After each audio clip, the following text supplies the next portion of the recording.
StreetSense Media app allows customers to purchase a newspaper from vendors all over the DC area, even if they do not have cash on them. District Wire News correspondent Kelly Ferris joined us on the studio for more. Kelly?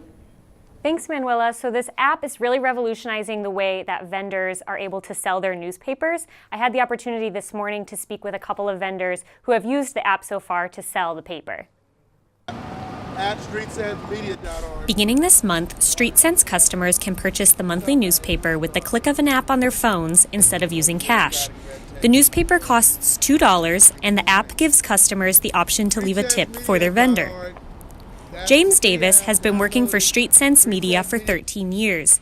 He says that the new app is changing the way he sells the newspaper for the better. I think the new StreetSense app has been incredible. It's a great tool, especially for the vendors who don't have really strong sales skills.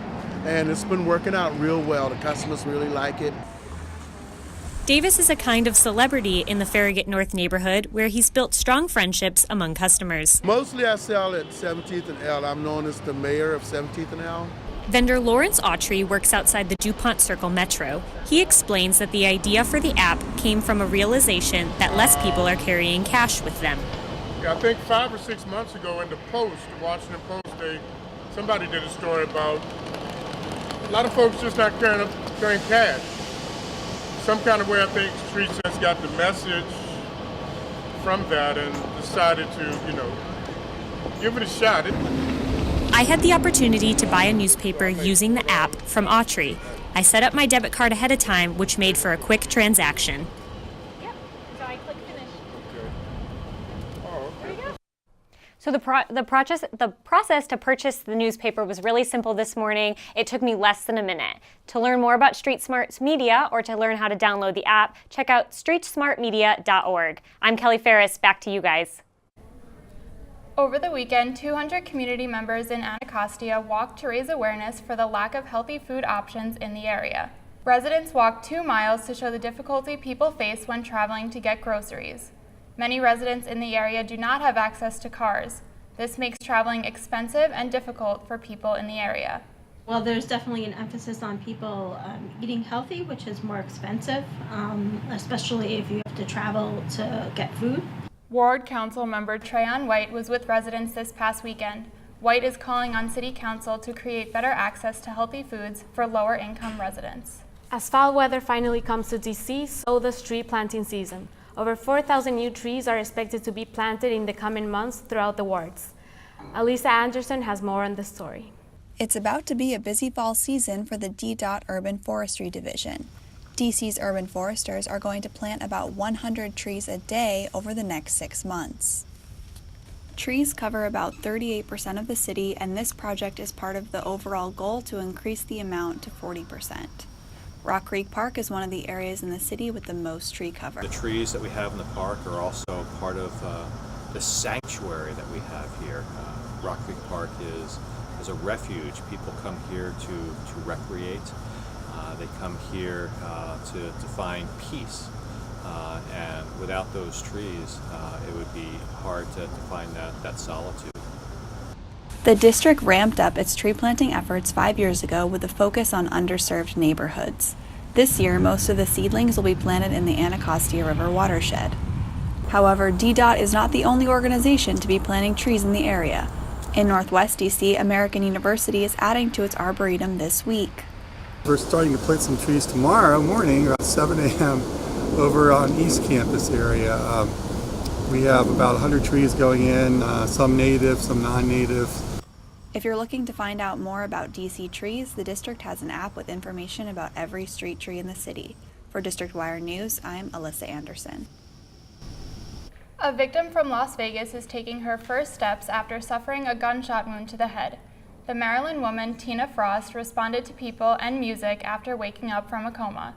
Doctors removed her right eye because that was where the bullet was lodged. The doctors say Frost has a long road to recovery ahead. The National Science Foundation is announcing that neutron stars have fiercely collided for the first time. The announcement came at a press conference at the National Press Club with members from the NSF staff and members with the NSF LIGO and Virgo collaboration. This is the first time scientists have directly directed gravitational waves in addition to light to create a spectacular collision of 2 neutron stars. seeing both gravitational waves and light from the collision of two dense dead stars called neutron stars. However, to do it this time, we joined forces with thousands of astronomers and many, many observatories. So we did it again, but this time we all did it. The team hopes that there will be more detection through the LIGO and Virgo systems. The members who work on the NSF's gravitational waves collaboration will be receiving the 2017 Nobel Prize for Physics. We have Professor of AU with us right now, Dr. Greg Harry. How are you? Good, thank you. So can you tell us more a little bit about gravitational waves?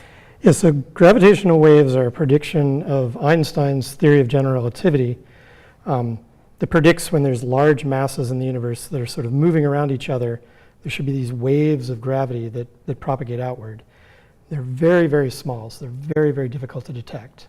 And it was only in 2016 we announced the first detection, and those were from black holes. The detection we're announcing today is coming from neutron stars.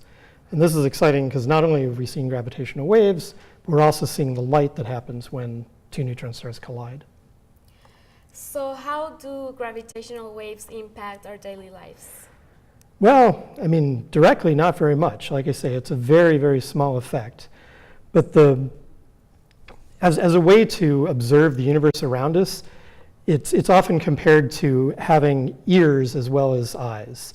Looking with regular telescopes is like looking out with your eyes, seeing light. Gravitational waves, I mean, they're not sound waves, but there are a lot of similarities to them.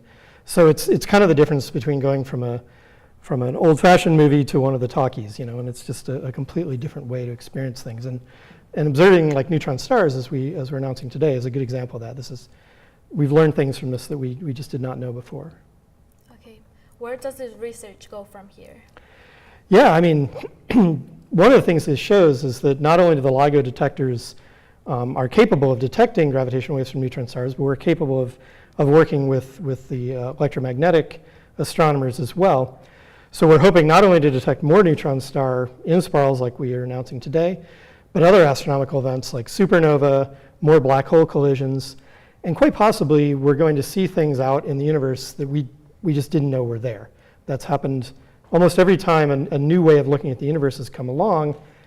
People learn things about what we already know is there, but we also discover things that we had no idea were there. And you can't really look forward to the unknown, but in some sense that's what we're doing. And what does this discovery mean for the whole physics world? Oh, this is a very big story in physics and astronomy. Like I say, the combination of observing something with both gravitational waves and light this is the first time that's been done. It's telling us information about neutron stars, which are very, very large atomic nuclei in some sense. So it gives us information about nuclear physics. It tells us what happens when neutron stars come together. It solves a mystery that's been around for decades we've seen these flashes of gamma ray light, and we didn't really know what they were. Neutron stars colliding was one possibility. Now we know that's in fact what it is. Perfect. This is Dr. Greg Harry. Thank you for being with us today. Thank you. Iraqi forces are moving into disputed Kurdish cities and seizing oil fields. According to a spokesman for Iraq's forces, they encountered little resistance. Their forces moved to several major oil fields by midday. The conflict between Iraq and Kurdistan has deteriorated since the Kurdish independence vote. Almost 300 are dead and 300 are more injured after a truck bomb exploded in Somalia. The bomb targeted a street near government buildings in capital city Mogadishu. 279 people were killed in the initial blast, and the death toll continues to rise. This is the biggest bomb blast that has ever happened in the country. No terrorist group has claimed responsibility yet. Another player exit for a DC Sports team in the Nats fall to the Cubs, but there's hope in the city as the Wizards open the first season this week. That and more on local sports when District Wire News returns.